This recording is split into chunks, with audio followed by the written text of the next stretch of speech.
Welcome to the world united. Welcome to the world united.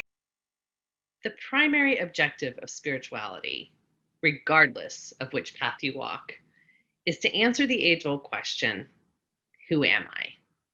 These three small words, a mere 6 letters in the English language, hold the great mystery of who we are and our purpose.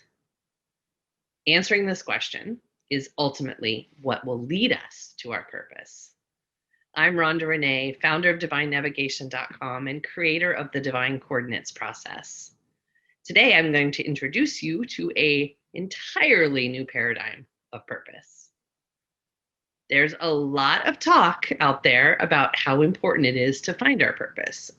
I mean, we all want meaningful, purposeful lives, right? So why is it then that so many of us don't know our purpose? Or if you believe that you have found your purpose, maybe you're not living it.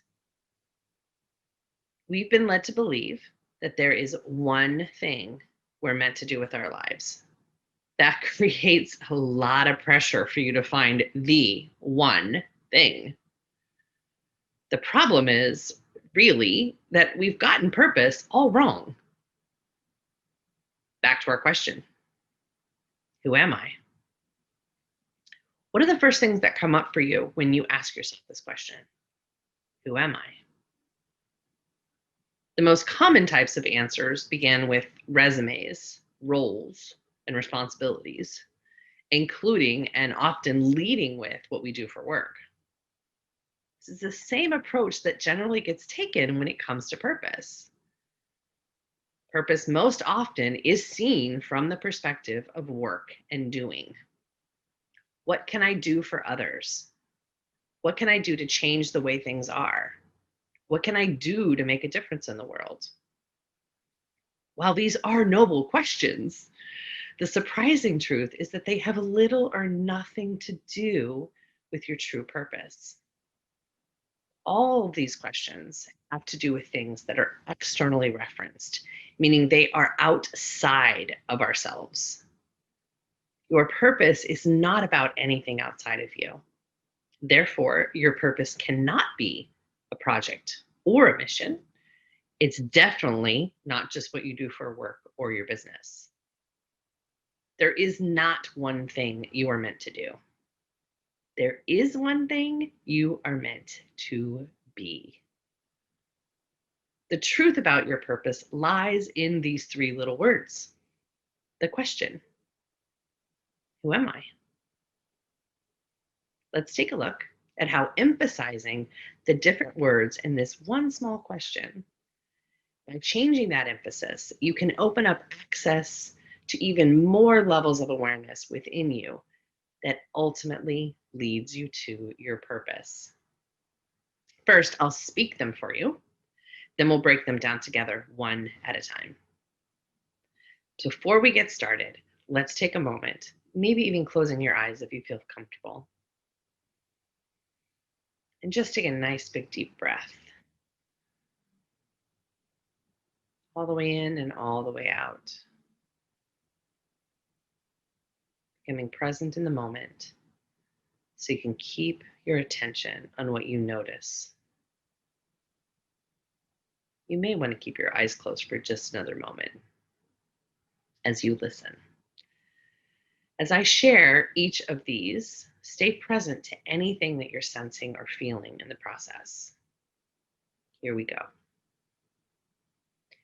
Who am I? Notice. Who am I?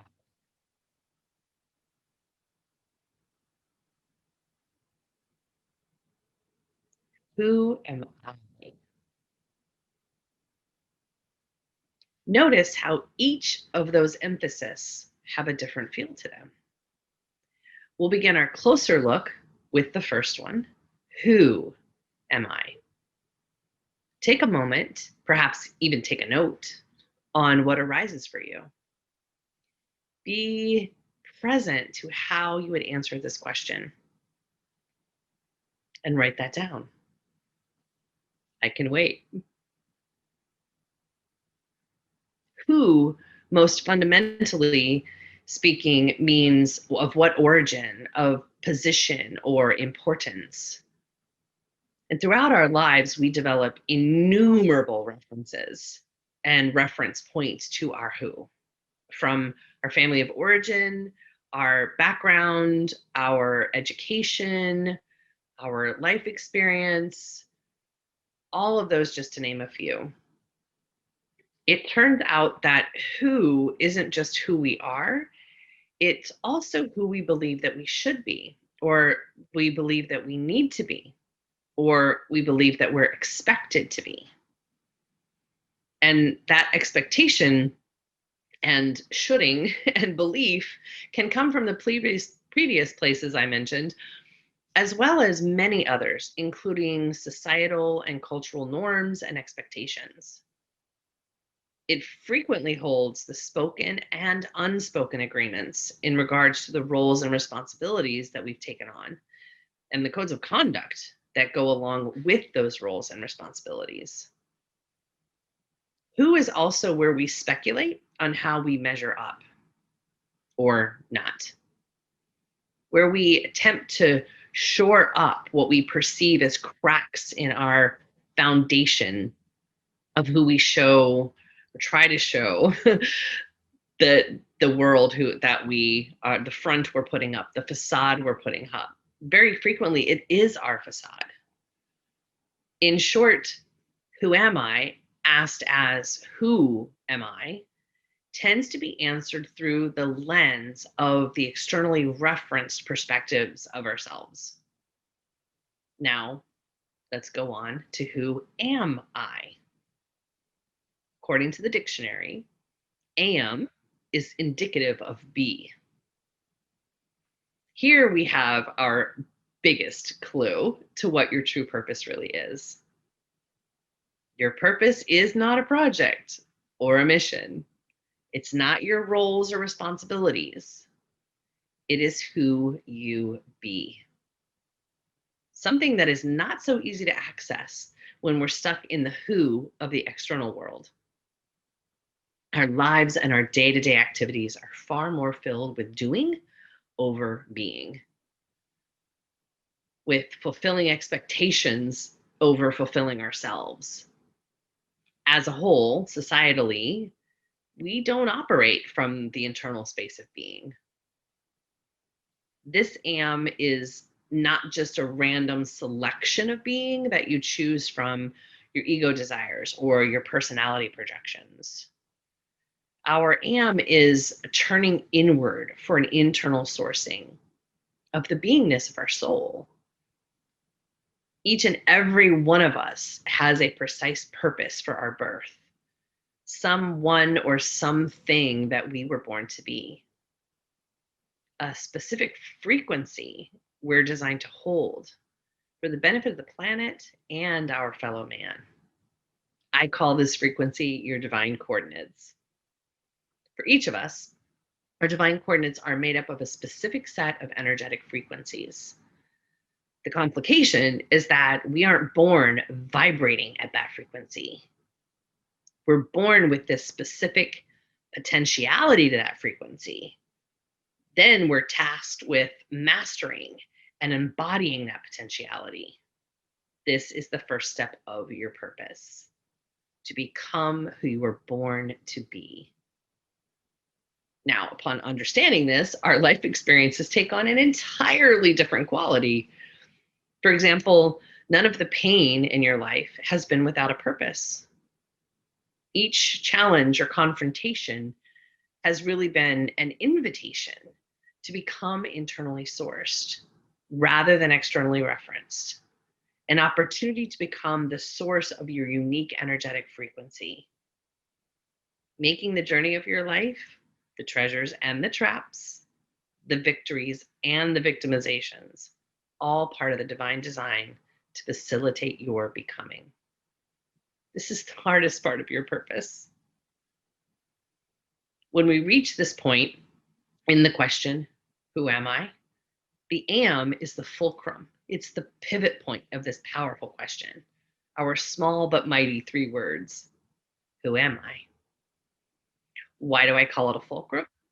Well, because there's no guarantee that you will move beyond this place. You could just as likely fall back into identifying with your who as you are to move forward into your I. That's because to step into your am, you must release your who. Not such an easy endeavor when you realize what that might mean, what and whom you may need to leave behind. It will require a breaking away from the externals and the expectations, the conditioning and the contracts, and stepping into the unknown and onto the path of your soul. You must release who you've known yourself as, your personality preferences and training, in order to become who you are. This is your purpose. The fact is, everyone shares the same exact purpose. I know you might be getting a little antsy with me right about now, thinking, is she crazy? That's not what a purpose is. Stay with me here, because all will be revealed in the next iteration of our question. Who am I becomes who am I? While the purpose of each of us is the becoming, your I, your am, the expression of the am is the I. This is where our individuation, as Carl Jung called it, takes material form. This is where our internal sourcing inspires us to take action in a particular direction out in the world. But this doing is sourced from being. It's very different than our usual mode of operation because it's not based in action simply for the sake of action. There's an internal prompting, a calling that comes forth from the being of the am. So while each of us have the same purpose, which is the embodiment of your unique energetic frequency, your divine coordinates, we will each express that individual purpose very differently because we are each very different, as unique as our divine coordinates are. There is not another person on the planet that holds the same energetic qualities, that has the same gifts and talents, and the same instincts to serve in precisely the ways you do.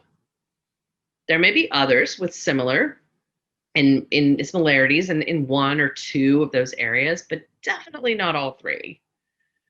Not one person on the planet has your specific divine coordinates, your specific personal life experiences. No one has these things plus the community or cause that they have a heart to serve. Your I is not a static experience. While your purpose doesn't change, the embodiment of your am, right? That's the purpose, is the embodiment of your am. Your I will change. Because over time, with the deepening of your mastery of your am, right? Your beingness, your divine coordinates, your energetic frequency, your purpose, you will be called to express that purpose in new and evolving ways. This is your I. Here, we have an extra distinction between purpose and calling that unlocks your ability to serve the world and yourself.